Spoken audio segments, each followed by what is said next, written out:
रामकृष्ण हरी. आज आपण घरगुती साबण बनवणार आहे बघा. त्या साबणसाठी काय काय लागतंय आपल्याला. ही आली आपली सोप बेस, हे गुलाबाचे फुलं, ही आपली ई कॅप्सूल, हा कडुलिंबाचा पाला आणि ही कोरफड.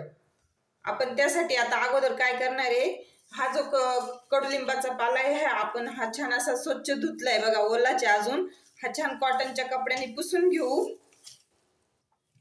आपण हा कडुलिंबाचा पाला कॉटनच्या कपड्याने कोरडा करून घेतलाय. आता आपण असं हे काढून घेऊ बघा. हा घरगुती साबण जो आहे तो इतका छान साबण बनतो ना, इतका मस्त. आपण बाहेरून बी एवढे महागाचे साबण आणतो, त्यात आपल्याला स्वतःला एक प्रश्न पडतो की यात कोणतं केमिकल वापरलं असेल, कसं केमिकल असेल, आपल्या स्किनला ते सूट होतं ना होतं. तर तुम्हाला सांगते, तुम्ही ना असा घरगुती साबण नक्की बनवा बघा.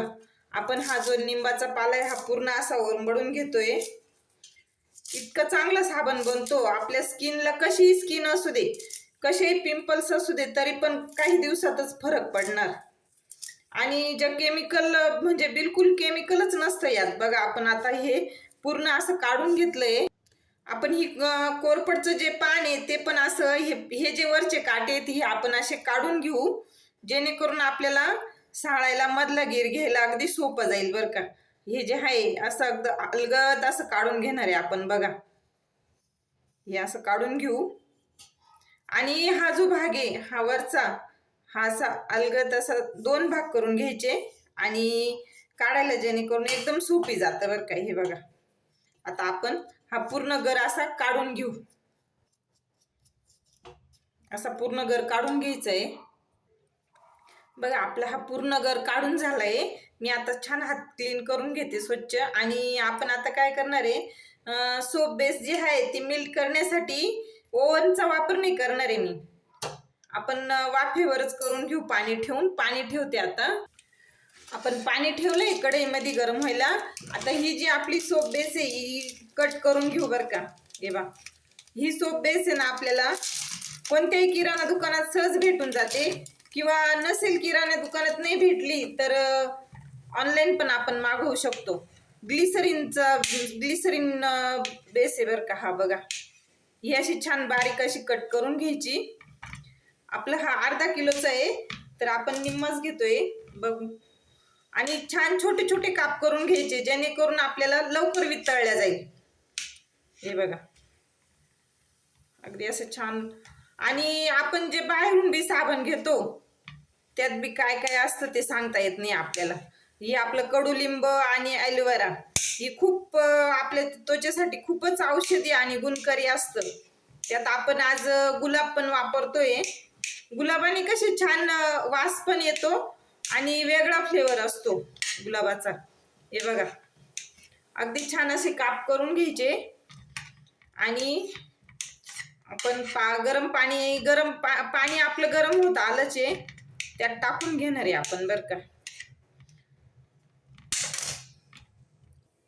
आपण कढईत पाणी ठेवून हे स्टँड ठेवलंय आणि त्यावरतून आता हे आपण आपली सोप बेस ठेवणार आहे बरं का. आणि पाणी उकळलंय तर गॅस आता आपण मीडियमच राहू देऊ बघू. आणि एक 7-8 मिनिटामध्ये आपलं हे छान असं वितळेल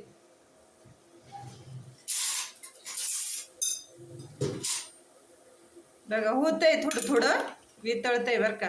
आपण आता हे वितळोपर्यंत कडुलिंबाचा पाला आणि जे आपण ॲलोवेरा कोरफडचं जे गर काढलाय तो गर आपण मिक्सर मधून अगदी छान बारीक पेस्ट करून घेणार आहे बघा. हे आपण असं हलवून घेऊ एक वेळेस परत. होतंय अगदी 5-6-7-8 मिनिटात तर होतच ते. आता 2-1 मिनिटं झाली, आपण होऊ देऊ त्याला. आपण हे जे दळलंय हा लिंबाचा पाला, त्यात पाणी बिलकुल नाही वापरले बघा. त्यात आपण काय केलंय, हा कोरफडचा गर टाकून घेतलाय. त्या कोरफडच्या गराने त्याचं आपलंच पाणी होऊन जाईल. आणि हे गुलाबाच्या पाकळ्या टाकलेत ते आता छान मिक्सर मधून काढून घेऊ आपण. हे आपण मिक्सर मधून बारीक करून घेतलंय. अजून एक वेळेस बारीक करणार आहे बघा. थोडं बारीक करून घेते, जेणेकरून आपल्याला गाळायचं नाही येते. गाळायला कसं हे बघा, गाळून नाही घेणार आहे आपण, ह्यावेळेस तसंच वापरणार आहे. आपण हे पूर्ण मिश्रण वाटीत काढून घेतलंय. आता आपण यात ह्या ज्या कॅप्सूल आहेत या अगदी हळूच अशा कट करायच्या बरं का. हे बघा झाली आहे. आणि अशी ही टाकून घेऊ. यात आपल्याला 2 वापरा 3 वापरा तसं काही नाही. आता आपण यात 3 वापरणार आहेत. चांगली असते ती स्किनसाठी, त्यामुळे असं काही नाही का किती वापरायचे त्या.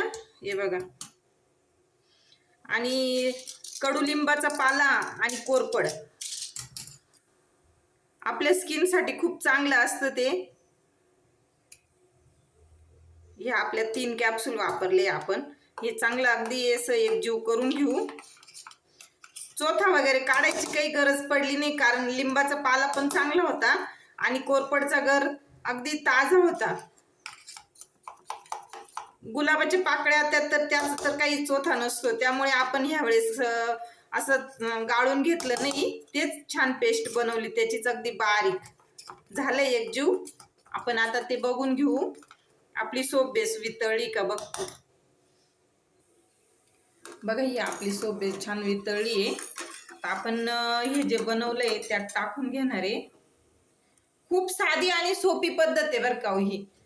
खूप असं काही त्याला खूप खर्च येत नाही किंवा काही बाहेरून आणावं लागत नाही. आपल्याला फक्त जी सोप बेस आहे ती बाहेरून मागवावं लागते. बाकी आणि ह्या कॅप्सूल बाकी सर्व आपलं घरगुती आहे. फक्त वेळ द्यावा लागतो हे आहे मात्र. हे बघा, हे छान असं एकजीव करून घेऊ आपण. अगदी 2 मिनिटासाठी असं त्याला आपण म्हणतो ना शिजवल्यासारखं करून घेऊ. हे बघा, असं हलवून घेऊ एकजीव, चांगलं मिक्स होईल असं. त्याचा कलरही बदलणार आहे आता. हे बघा, इतक्या चांगल्या होत्या ना या साबण आपल्या स्किनसाठी.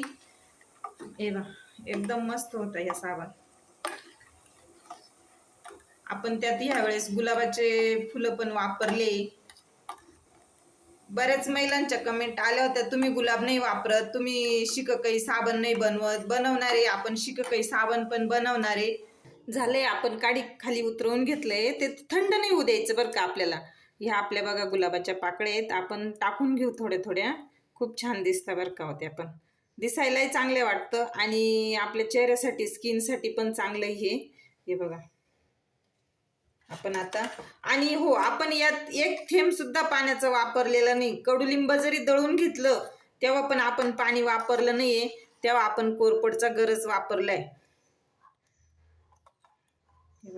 आपल्याकडे ही सोप बेस असेल असं सोप मेड तर ती ठीक, नाही तर मग आपल्याला प्लॅस्टिकच्या झाकण बरणीचे किंवा प्लॅस्टिकच्या वाट्या त्यात पण आपण टाकू शकतो. हे बघा, आपलं उरतंय. आपण आता दुसऱ्या याच्यात टाकून घेणार आहे.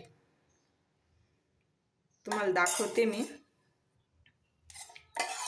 प्रवासासाठी जर आपल्याला पाहिजे असलं तर छोटे असे प्लॅस्टिकचे झाकण घ्यायचे किंवा असे कप घ्यायचे आणि त्यात टाकायचे, जेणेकरून आपल्याला बाहेर न्यायला पण सोपी आणि म्हणजे सांभाळता पण येतं बरं का. हे बघा, आता हे आपलं दोघंही काम झालं. बसले गेलं आणि बाहेर प्रवासात जायचं असेल तेव्हा ह्या झाकणामधलं साबण न्यायला अगदी सोपी, कमी जागेमध्ये ठेवता येतो.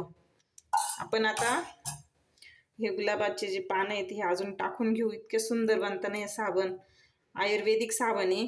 खूप कमी खर्चामध्ये आणि कमी वस्तूंमध्ये बनणाऱ्या ह्या साबण आहे. तर आता आपण हे कमीत कमी 1.5-2 तास असंच ठेवणार आहे, हलवणार बिलकुल नाही. जर आपल्याला लगेचच पाहिजे असतील तर आपण फ्रीजमध्ये पण ठेवू शकतो, पण आपल्याला एवढं काही नाही. आपण 1.5-2 तास तसंच राहू देऊ. 1.5 तास झालाय. बघू आपण आता आपले साबण सेट झाले आहेत का ते. बघा, झालेत आपल्या छान साबण सेट झालेत. तुम्ही पण असे साबण नक्की बनवा आणि वापरा. मला एक सबस्क्राईब करा आणि लाईक करून सांगा कशा झालेत तुमच्या साबण. आता मी तुम्हाला दाखवते त्याचं कसा वापर होतोय, म्हणजे फेस वगैरे येतोय की नाही होते. बघा, तुम्हाला दाखवते बरं का. आपण लगेच बघू आता रिझल्ट, लगेच बघू. खूप छान होता, काय इतक्या सुंदर होता ना हे साबण. हे बघा, हे बघा, आत्ता लगेच बनवले, लगेच झाले. हे बघा, किती छान असं फेस पण होतोय आणि वापरायला बी चांगले आहेत. तुम्ही पण अशा साबण नक्की बनवा.